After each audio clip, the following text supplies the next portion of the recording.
안녕하세요. 저는 올해 40대 초반이 된 한 남자의 아내입니다. 제 입으로 이런 말을 하기 좀 낯이 뜨거운 말일 수도 있지만 솔직히 제가 봐도 저는 타고나게 좋은 몸매와 호감형 얼굴을 가지고 있습니다. 결혼 전에 저를 따라다니는 남자가 정말 많았고 저와 교제를 원하는 남자들의 대시를 많이 받았지만 번번이 거절해야만 했던 이유가 있었는데 바로 엄한 집안 분위기 때문이었습니다. 항상 집에 일찍 들어가야만 했기 때문에 남자와 교제할 만한 시간이 별로 없었고 그러다가 제가 21살이 되면서 지금의 남편을 만나게 됐습니다. 처음에 이 남자를 만났을 때는 제가 연애를 하고 있다는 사실을 집안에는 비밀로 했고 어느 순간 결혼할 때가 되어서는 집안의 엄청난 반대에도 불구하고 제가 너무나도 사랑하는 사람이기에 결혼을 하게 되었습니다. 남편은 저보다 7살이 많았고 저의 첫 남자이고 부부 생활에도 아무런 문제가 없어요. 그러나 문제는 결혼을 너무 일찍 했기 때문에 저는 아직 어리고 하고 싶은 것도 많고 욕구도 많았습니다.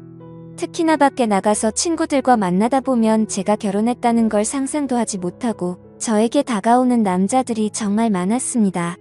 연락처를 좀 가르쳐달라거나 같이 술을 마시러 가는 게 어떻냐는 말이었죠. 처음에는 그런 게 신기해서 즐기기만 했는데 어느 순간부터 그런 게 너무 많아지니까 거부감이 들었습니다. 제가 일찍 결혼을 해서 당시에만 하더라도 결혼한 친구가 주변에 한 명도 없었습니다.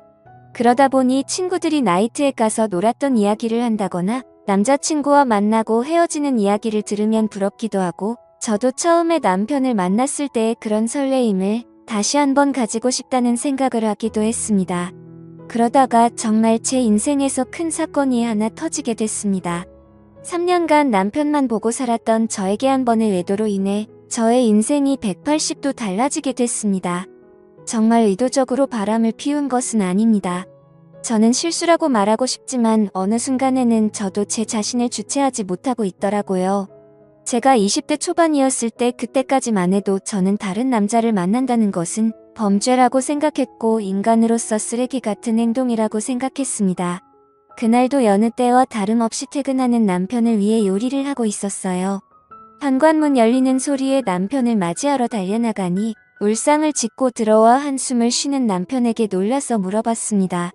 자기야, 무슨 일 있어? 아, 속상해. 오늘 휴대폰을 잃어버렸지. 뭐야.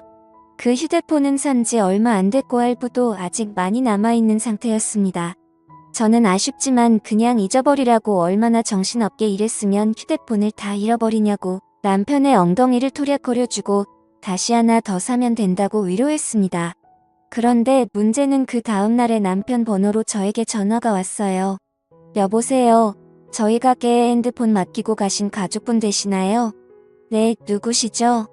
어제 가게에 방문한 손님이 휴대폰을 맡기고 술을 20만원치 먹었는데 계산도 안 하고 휴대폰을 찾아가지도 않으셔서요. 여기 저장된 번호로 연락해봤어요. 저는 처음에 그 말을 듣고 남편을 의심했지만 그럴 리가 없다고 생각했기 때문에 알아보니까 누군가 휴대폰을 주워서 가게에 맡기고 외상으로 술을 먹은 것이었습니다. 가게 주인은 휴대폰을 찾아가려면 술값을 가지고 술집으로 오라는 말을 했습니다. 돈은 아깝지만 그래도 남편이 알면 좋아할 거라는 생각으로 약속한 시간에 맞춰 택시를 타고 술집을 찾아갔습니다. 그때 시간이 오후 5시 정도였는데 제가 갔을 때 그곳은 이제 막 가게를 오픈하고 있었어요. 문 앞에 주인으로 보이는 젊은 남자가 있었습니다. 휴대폰 찾으러 왔다고 말하자 가게에 있다며 지하 2층인 술집으로 저를 데리고 갔습니다. 휴대폰을 확인하자 남편 것이 맞았는데 20만원을 주기에는 너무 아까웠습니다. 솔직히 저희 남편이 잘못한 게 아니고 이걸로 술 먹은 다른 남자가 잘못한 건데 왜 그 돈을 제가 물어줘야 되나 싶더라고요. 그러다 문득 그 남자의 외모를 살펴봤습니다. 머리카락은 굉장히 길었고 통이 큰 바지를 입었으며 자기 사이즈보다 적어도 몇 개는 더 커 보이는 와이셔츠를 입어서 그런지 꼭 무슨 힙합하는 청년처럼 생겼더라고요. 걷는 걸음걸이도 껄렁하고 팔에는 문신이 보였는데 깔끔한 정장만 입고 다니는 제 남편과는 정반대의 자유로운 느낌이 많이 풍기는 오빠였습니다. 생긴 것만 보면 제가 좋아하는 얼굴상으로 제법 잘생겼지만 옷 입는 게 영 마음에 들지 않았습니다. 저도 제가 왜 그랬는지 모르지만 갑자기 그 남자에게 한 가지 제안을 하게 되었습니다. 여기 혹시 관심 있으면 술값 20만 원치만큼 오늘 그쪽이랑 같이 시간 보내줄 수 있는데 어때요? 솔직히 이건 정말 어처구니 없는 제안이었습니다. 말하는 동시에 저는 얼굴이 빨갛게 달아올랐거든요. 그 남자는 놀라는 듯 하다가 갑자기 술집 문을 걸어 닫으면서 저에게 다가왔습니다. 그 남자는 저에게 묻더군요. 그 말 진심이에요. 정말 하고 싶어요. 저는 20만 원이라는 금액이 아까운 것도 아까운 것이지만 그 남자에 대한 호기심이 더 컸던 것 같습니다. 그래서 그냥 한 번쯤 해보는 건 어떨까 하는 생각이 들었던 것이죠. 저는 다시 한번 말했습니다. 진심이에요. 대신에 오늘 일은 확실하게 비밀로 해줘야 해요. 그리고 오늘 딱 한 번만이에요.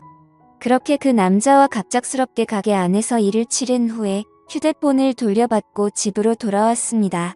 이것이 제 첫 외도의 시작이었습니다. 이왕 외도를 할 거면 좀 로맨틱하게 했어야 됐는데 너무 난장판이었다는 생각이 들더군요. 그날 밤 이후로 술집 주인은 저에게 가끔 연락을 해왔지만 저는 연락을 받지 않았습니다. 막상 해보니까 그다지 좋지도 않았고 오히려 다른 걸 더 느껴보고 싶다는 생각이 들었기 때문입니다. 그 뒤로 저는 남편 외에 다른 남자를 만나는 것에 대해 호기심이 생겼어요. 많은 사람을 만났다가는 남편이 알게 될까봐 걱정이 되었고 집에만 있는 저로서는 다른 남자를 접할 기회가 쉽지 않았습니다. 그러다 생각지도 않았던 사람과의 일이 벌어지고 말았습니다. 여름방학이라고 대학생이었던 남편의 동생이 서울 구경을 하고 싶다며 저희 집에 놀러 오게 된 적이 있는데 워낙에 나이 차이도 얼마 안 나고 저도 대입시험을 본 지가 엊그제 같아서 이런저런 얘기하면서 친해졌습니다. 그리고 넉살이 좋은 도련님은 형수라고 하며 저를 잘 따랐습니다. 도련님 입장에서는 나이 차이가 얼마 안 나니까 제가 불편할 수도 있었는데 별로 개의치 않고 행동하는 걸 보고 좋다고 생각했습니다. 그러다 하루는 도련님이 놀러 나갔다가 비가 무척 내려서 집에 일찍 온 날이었습니다. 남편은 출근한 상태였고 우산을 미처 준비하지 못한 터라 비를 흠뻑 맞고 집에 들어온 도련님에게 갈아입을 옷을 가져다 주며 씻으라고 하고 과일을 깎았습니다. 거실에서 단둘이 과일을 먹으면서 이런저런 이야기를 나누었고 그날따라 제가 눈을 마주치면 도련님은 어색한 듯 피했는데 그 묘한 느낌이 아직도 생각이 나네요. 그 어색한 기운을 깨고 싶어서 머리에서 생각한 대로 질문을 던졌어요. 도련님 애인 있어요? 지금은 없는데 형수님 같은 예쁜 여자 있으면 당장 애인하고 싶죠. 소개해 주실래요? 오, 그럼 나 같은 여자 있으면 결혼도 할 거예요. 당연히 당장 하죠. 한치의 고민도 없이 당연하다고 말하는 도련님을 보며 이상한 충동이 일어났습니다. 저는 그런 도련님의 손을 덥석 잡아버렸고 눈을 쳐다보며 물었습니다. 이렇게 하니까 설레이기도 해요. 한참 정적이 흐르고 얼어있던 도련님은 마주잡은 손에 슬쩍 깍지를 끼더라고요. 그렇게 저와 도련님 사이에 묘한 감정이 흐르기 시작했습니다. 그 일이 있고 나서 남편에게는 도련님 서울 구경시켜준다고 말하고 일주일 동안 대놓고 데이트를 했습니다. 그 나이 또래들처럼 설레는 연애를 다시 하는 것 같아서 며칠 동안은 정말 두근거리고 신났었습니다. 하지만 그것도 역시나 오래가지는 못하더라고요. 일주일 후에 터미널에서 도련님을 보내고 나니 그 뜨거웠던 마음이 순식간에 식어버렸습니다.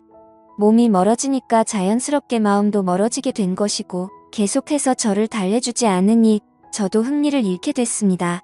그렇게 여름이 지나고 날씨는 조금씩 선선해지기 시작했습니다. 심심한 마음에 남편 몰래 휴대폰 어플로 채팅이라는 것도 해봤지만 이렇다 할 만남을 가지지는 못했습니다.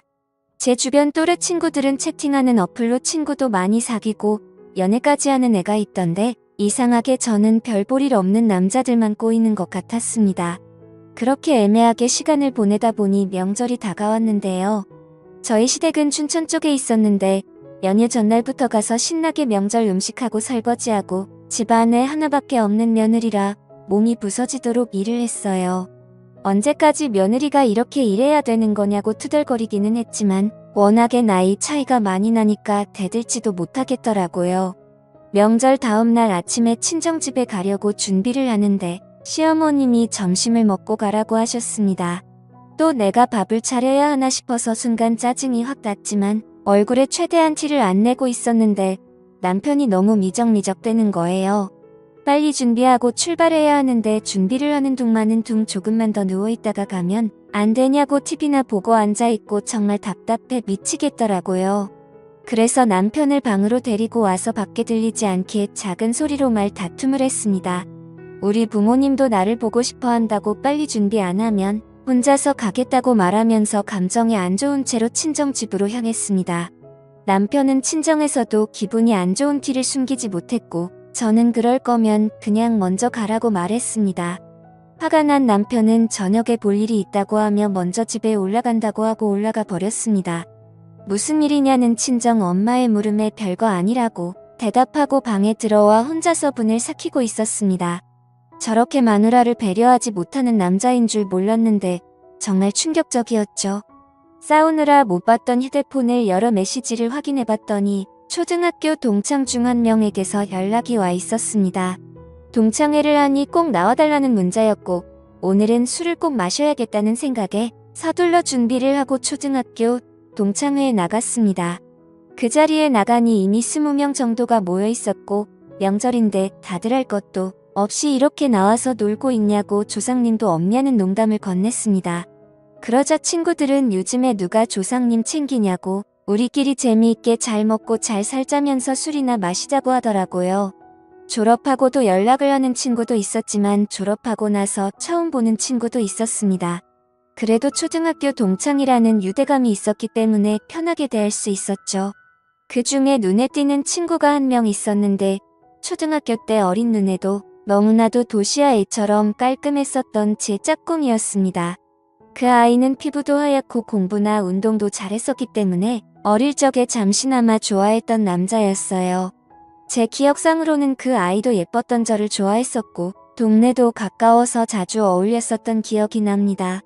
문방구에서 같이 과자를 사 먹으면서 집에 같이 가기도 했었고 지금 생각하면 유치한 편지도 주고받았었는데 오랜만에 보니까 훨씬 더 반갑고 기분이 좋았습니다. 그 친구는 6학년 때 전학 가서 그 이후로는 처음 봤고 멀리서 봐도 어릴 적 그 모습이 상당히 많이 남아있어서 그때 설레임이 새록새록 기억났습니다. 저는 반가워하며 그 친구 가까이 가서 말을 걸었어요. 어머 건우야 어떻게 연락 한 번을 안 했어? 안 그래도 너 결혼했다는 말 들었는데 연락을 못하겠더라. 그 친구와 계속해서 대화를 하면 할수록 저는 그에게 점점 빠져버리고 말았습니다. 제가 아마 결혼을 하지 않았다면 꼭 이런 남자와 연애를 했을 것 같다는 생각이 들 정도로 마음에 드는 친구였거든요. 이 친구랑 따로 나가서 술을 마시고 싶고 오늘 반반이라도 짧게나마 설레는 감정을 느끼고 싶었지만 저는 결혼한 여자였고 그 아이가 저를 나쁜 여자로 볼까봐 신경이 쓰였어요. 술자리가 끝나갈 때쯤 애들은 하나 둘씩 빠져나가기 시작했습니다. 저 역시 집에 가야 할 때가 왔어요. 제가 인사를 하고 나오자 그 남자도 따라 나왔고 택시를 잡으러 같이 걷기 시작했습니다. 슬며시 제 손을 잡아오는 그 남자를 쳐다보니 저를 보며 웃고 있더라고요. 오늘은 완전히 끝나버린 줄 알았던 설레는 감정이 다시 살아나기 시작했고 그렇게 손을 잡은 채로 저희는 한동안 말없이 걸었습니다. 우린 서로 끌어안다시피 해서 길을 걸었어요.